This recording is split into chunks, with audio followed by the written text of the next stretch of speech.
प्यारे दोस्तों नमस्कार, मैं रिपोर्टर राहुल आंधी आपके साथ। हमारे साथ वो शख्सियत मौजूद हैं इस समय जिन्होंने महाकुंभ के भगदड़ के दरमियान, जब सरकार और प्रशासन उत्तर प्रदेश के दावा करने में लगा हुआ था कि मात्र कभी 17 लोगों की मौत की पुष्टि कर रहा था, तो कुछ देर बाद 30 लोगों की मौत की पुष्टि की। उस दरमियान भी हमारे जो साथ जुड़े हुए उन्होंने स्टिंग ऑपरेशन कर दिखाया था किस प्रकार से वहाँ जो स्टाफ लगा हुआ था उसने कहा कि 28-29 नंबर की डेड बॉडी जा चुकी है, और जब इन्होंने देखा तो 56-57 नंबर की, 58 नंबर की और लास्ट तक इन्होंने 66 नंबर तक की डेड बॉडी देखी। और अभी भी प्रशासन इस बात को मानने को तैयार नहीं है कि कितनी ज़्यादा मौतें हुई। हालांकि इस बात का आंकड़ा वो देना शुरू कर दिया है कि यहाँ पर कितने लोगों ने डुबकी लगाई है आस्था की, लेकिन ये बताने में अभी भी वह असक्षम है कि यहाँ पर कितने लोग गायब हैं, कितने लोगों के परिजन नहीं मिल पा रहे हैं और कितने लोगों की मौत हुई है। हालांकि जिन्होंने उस स्टिंग ऑपरेशन किया, ऑपरेशन करने के बाद जो चीज़ें आई सबसे ज़्यादा खुल के उभर कर जब बाहर आई, तो प्रशासन को मजबूरी में कुछ डेड बॉडियों को स्वीकार करना पड़ा और कुछ लोगों को मोती लाल जो हॉस्पिटल है, हॉस्पिटल के बाहर 30 लोगों की फ़ोटो भी लगा दी गई है विवेक जी। अब जी बिल्कुल, 30 लोगों की फ़ोटो अभी जारी कर दी गई है, लेकिन उसकी भी फ़ोटोज़ वगैरह सार्वजनिक नहीं की जा रही है। अभी देखा जब जहाँ पे रिपोर्टर गए उस फोटो दिखाने, तो किस प्रकार से वहाँ पे जो मेडिकल में जो डॉक्टर थे, वहाँ का प्रशासन तक किस हद तक कैमरे के सामने उससे बदतमीजी की, वो सबके सामने है। जी बिल्कुल, देखिए कहीं ना कहीं सरकार और प्रशासन पूरे तरीके से इन आंकड़ों को छिपाने में लगा हुआ है। ये आंकड़ा जो सरकारी दिखाया जा रहा है इस समय कि 30 कैजुअल्टीज़ हुई हैं, हालांकि ये आंकड़ा 30 से बहुत ऊपर है।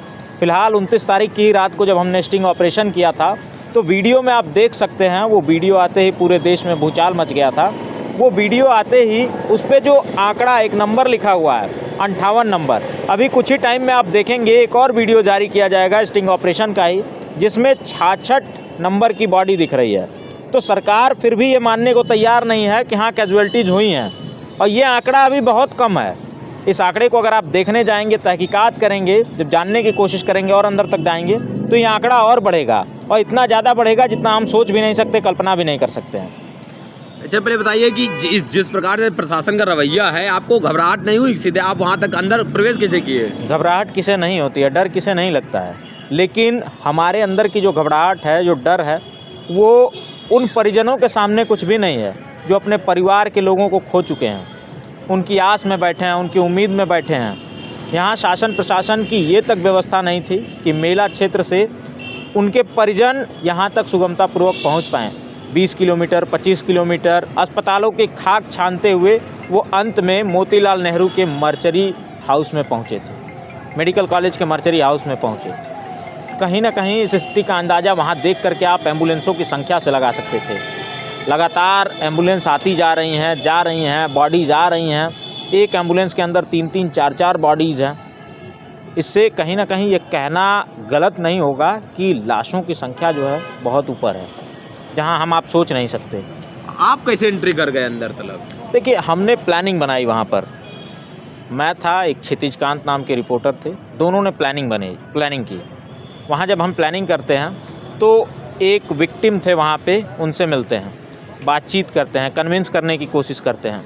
कन्विंस कहते हैं हम कि आप हमें अपना रिलेटिव बना करके अंदर लेके चलिए, क्योंकि आप इकलौते वो पीड़ित नहीं हैं। तमाम लोग उसकी आस जो रहे हैं, अपने परिजनों की बाट जो रहे हैं कि अब मिल जाएंगे, शायद हो सकता है खोए होंगे, उनके साथ कोई अनहोनी ना हुई होगी। तो इस तरीके से हमने उनसे बातचीत की, कन्विंस किया। उसके बाद हम कैमरा माइक लेकर के अंदर घुसते हैं। घुसने के बाद जो वहाँ का मंजर होता है, देखने के बाद होश फाख्ता हो जाते हैं। मतलब उस स्थिति परिस्थिति को बता पाना मुश्किल है।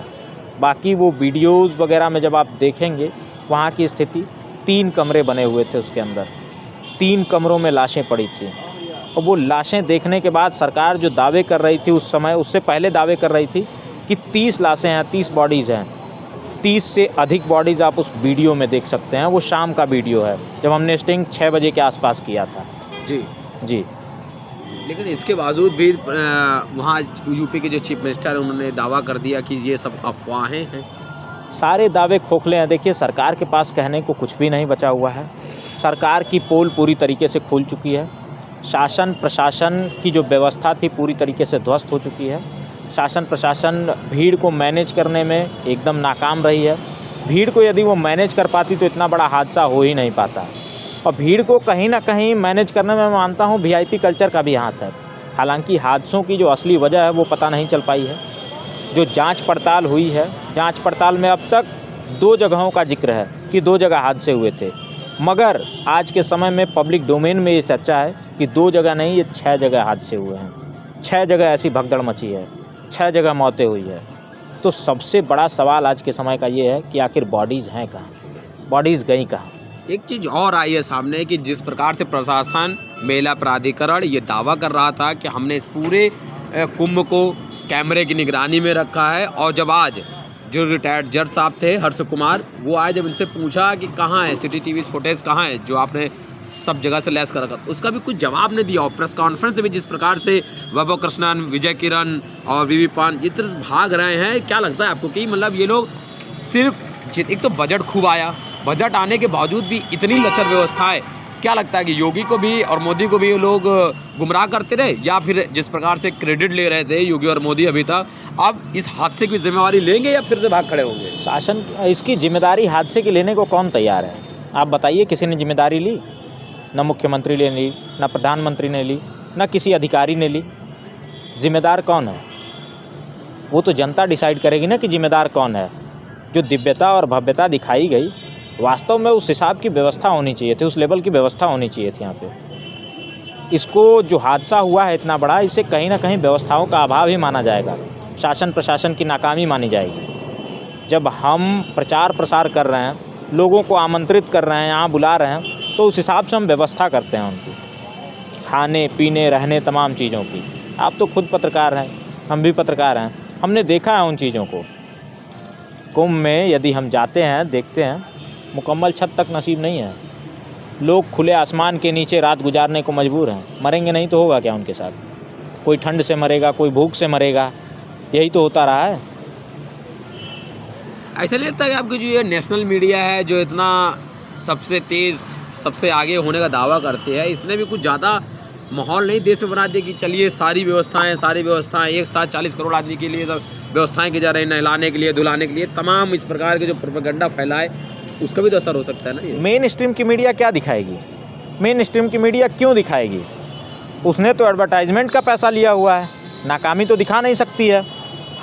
हम लोग जब वहाँ पे कर रहे थे, रिपोर्टिंग कर रहे थे, उसके बाद स्टिंग किया हमने। रिपोर्टिंग करने के समय में भी बड़े बड़े चैनल बैठे हुए थे वहाँ पे, कोई एक सिंगल आदमी उठ करके वहाँ रिपोर्टिंग नहीं कर रहा था, वहाँ की स्थिति नहीं दिखा रहा था। आखिर क्यों? सबसे बड़ा सवाल तो ये है, क्यों नहीं दिखा रहे थे वो लोग? मैंने सोचा उस पर स्टोरी करते हैं, लेकिन फिर ये हुआ कि भाई किस तरीके से किया जाए, सभी लोग अगेंस्ट में हैं। छोटे यूट्यूबर्स की यही प्रॉब्लम है, यही दिक्कत है। दबा दिया जाएगा आवाज़ को, ख़त्म कर दी जाएगी, आपके साधन संसाधन छीन लिए जाएंगे। आप क्या करेंगे? कहाँ तक, कैसे अपनी आवाज़ पहुँचाएंगे? आज के समय में छोटे यूट्यूबर्स की सबसे बड़ी लड़ाई यही है, कहाँ तक आप आवाज़ पहुँचा पाएंगे?